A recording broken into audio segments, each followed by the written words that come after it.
Stay tuned for Wrestling with Computers, the show about technology. Go turn on your computer and get a pad of paper, because we're off to the world of technology, and you're going to want to take notes.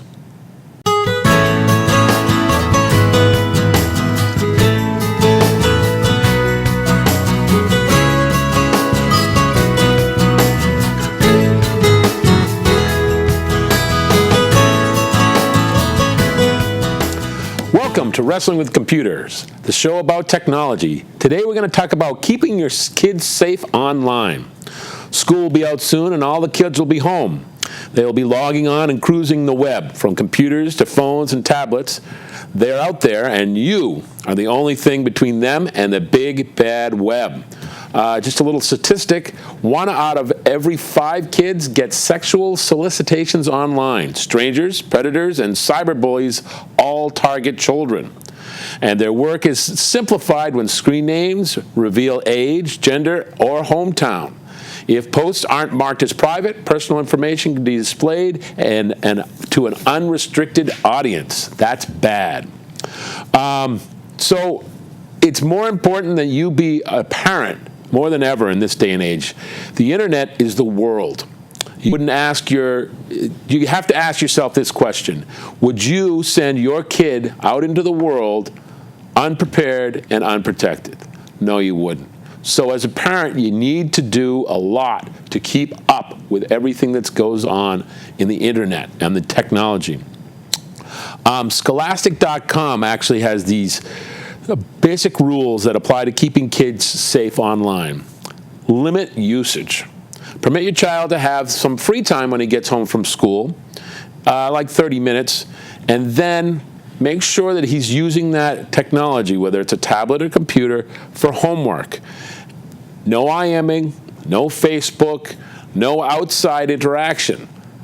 Sometimes what you can do is you can turn off the internet. Turn off the wireless so that computer can't get on the internet during the time that you don't want that child to be using that technology.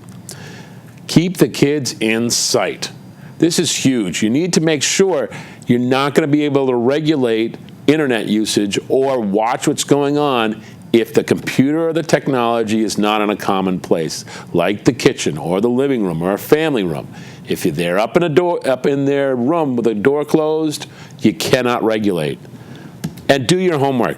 Check the browser history to know where your child goes online. Check the sites regularly.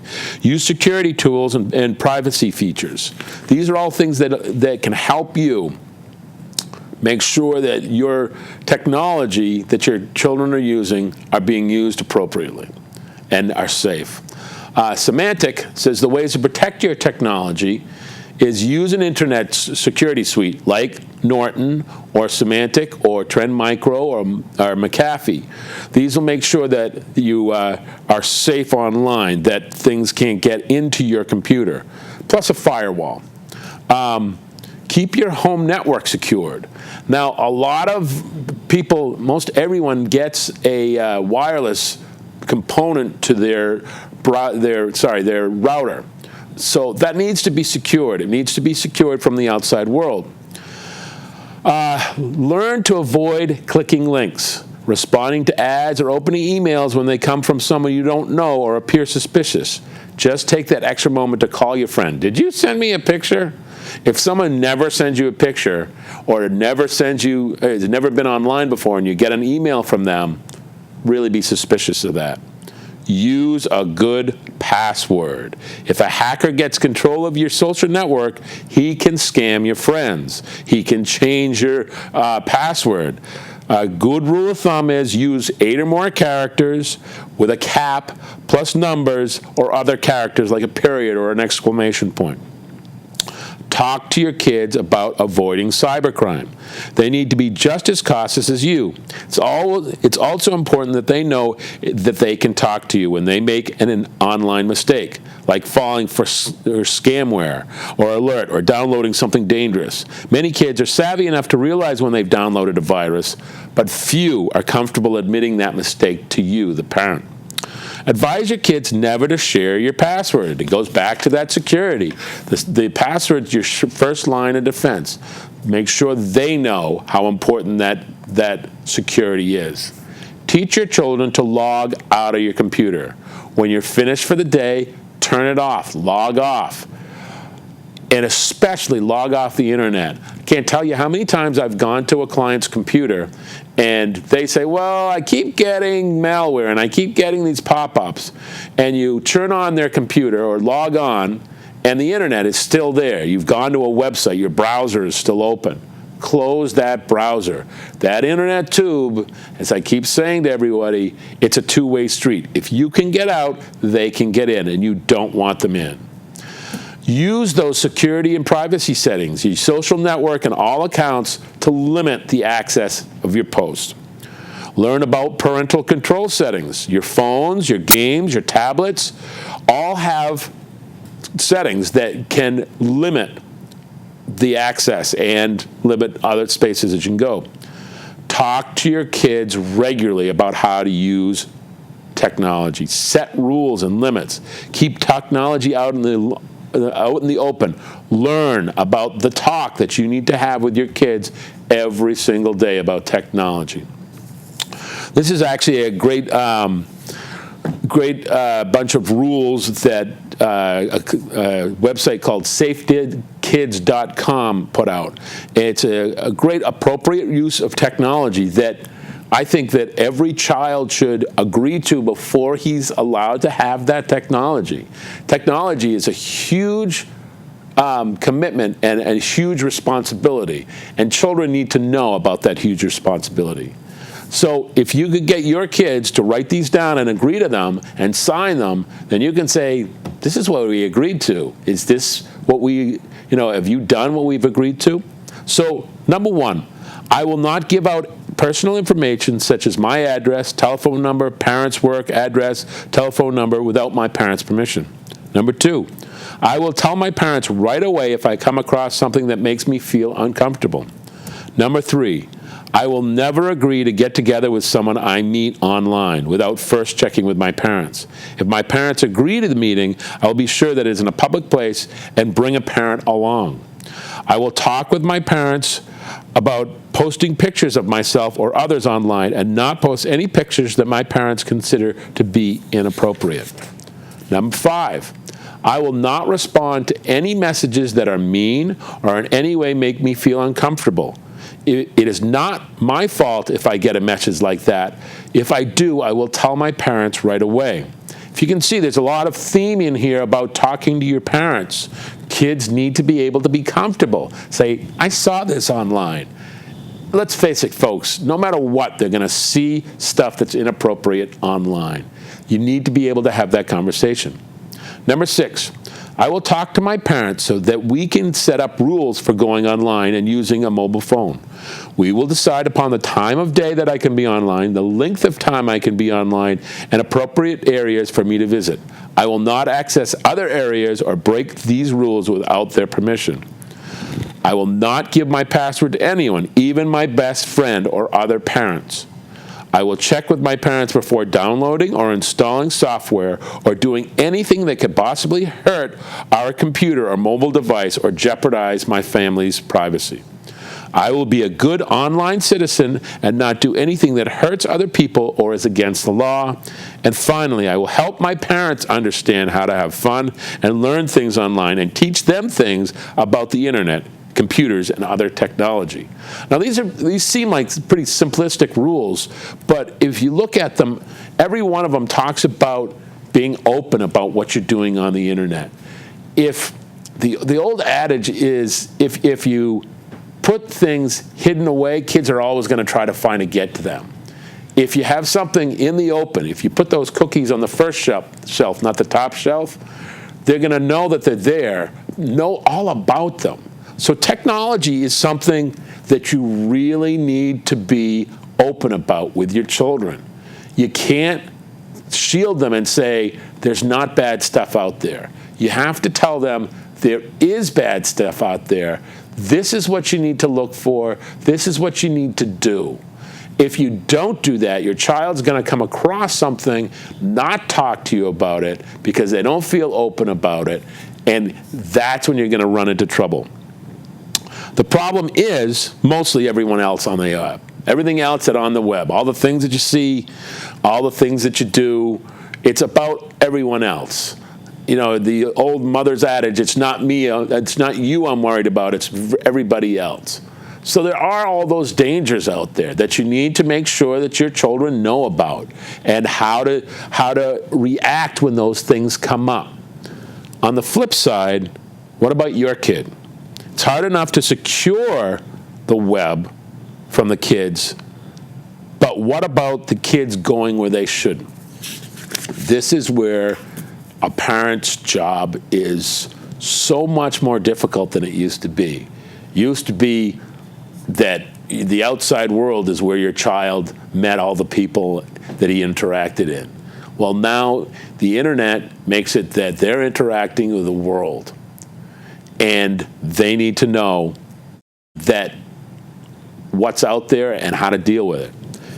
It's the cold hard fact that most, if not all, kids are on chat sites or going to inappropriate sites. By accident or on purpose, inappropriate things are going to be seen. They know how to get around most software now, better than you do.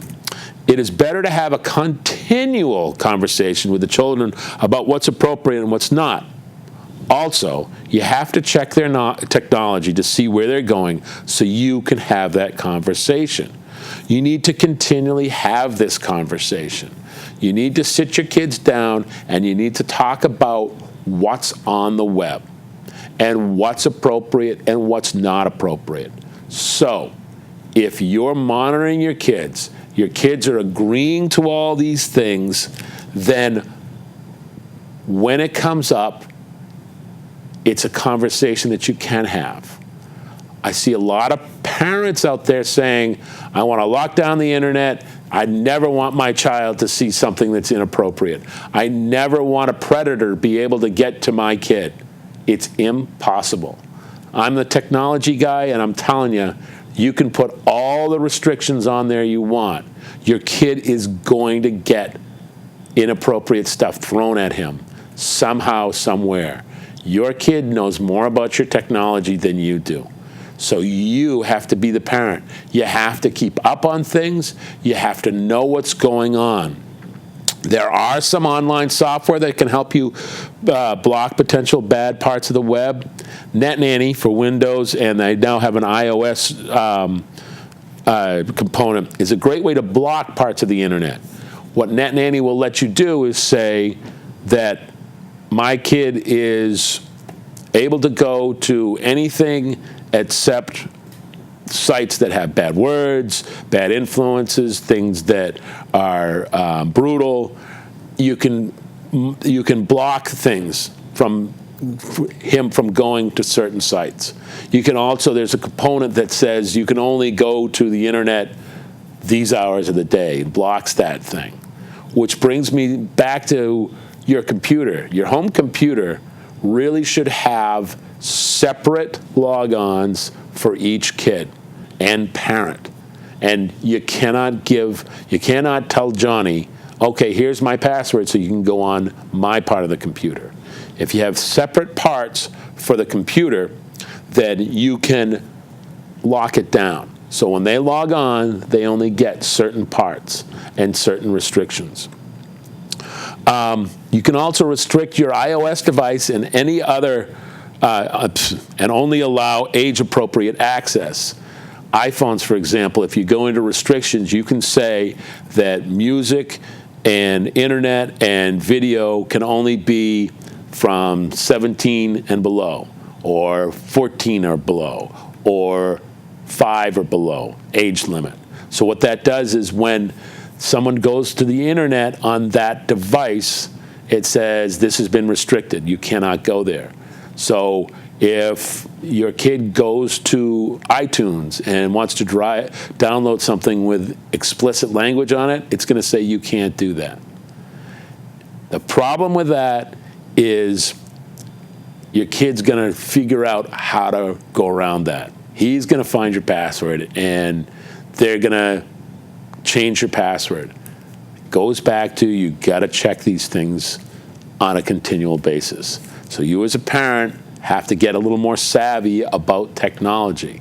So you have to set up a schedule where I'm going to look at your technology every week, so that you look at the technology, you look at that iPhone, that iPad, that computer, and you log on to their profile and you say, okay, I can see that you downloaded this, I see that you did that. You go into the history of the web browser and you go in and you check each website, even the innocuous ones. If you go to whitehouse.com, that's a bad site actually.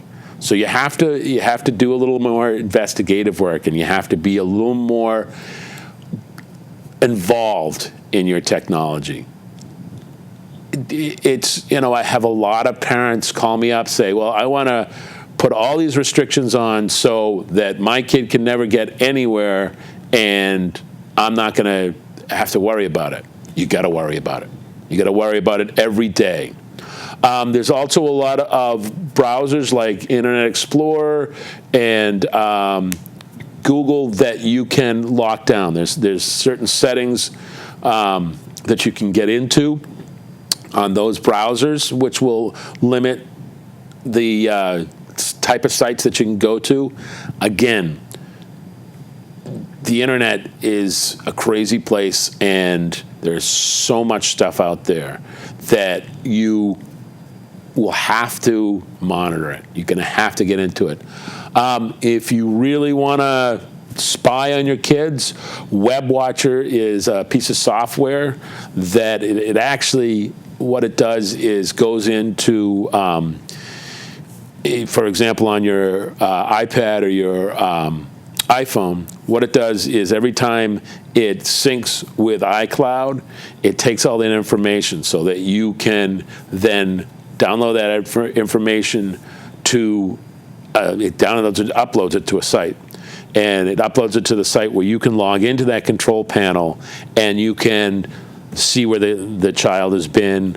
You can see what texts they have, what they've been doing on Facebook.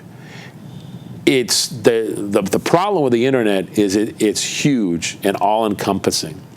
So you've got websites, you've got chat rooms, you've got Facebook, you've got Twitter, you've got, there's so many different sites that you have to look at. You have to see where your kids are so you can open up that conversation. When the kid goes to this site, or when the kid is in a chat room and there's inappropriate stuff being said, you have to have that conversation.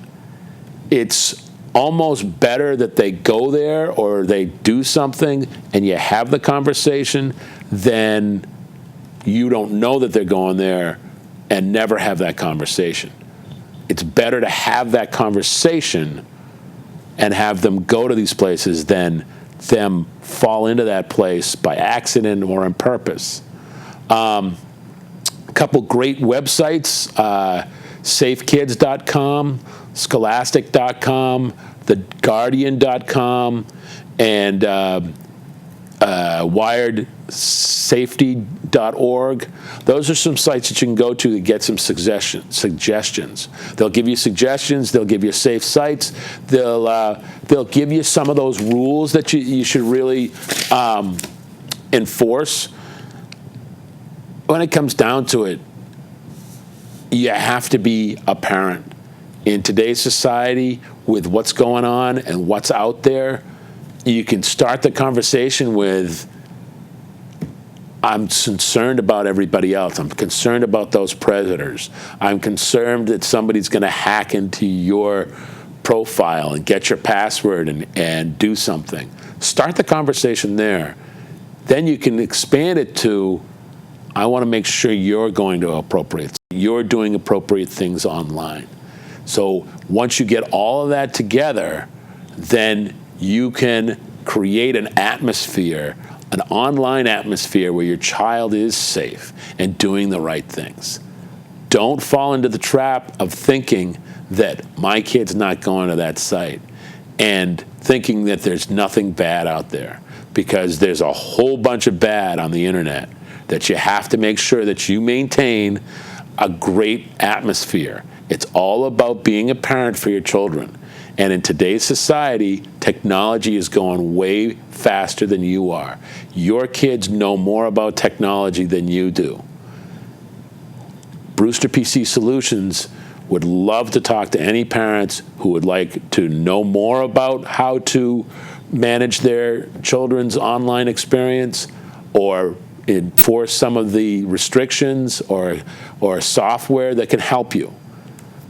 Give us a call at the office, 508-746-6423, or email me at wbrewster@brewsterpcsolutions.com. Love to talk to you, any parents, about online restrictions or being online with your children.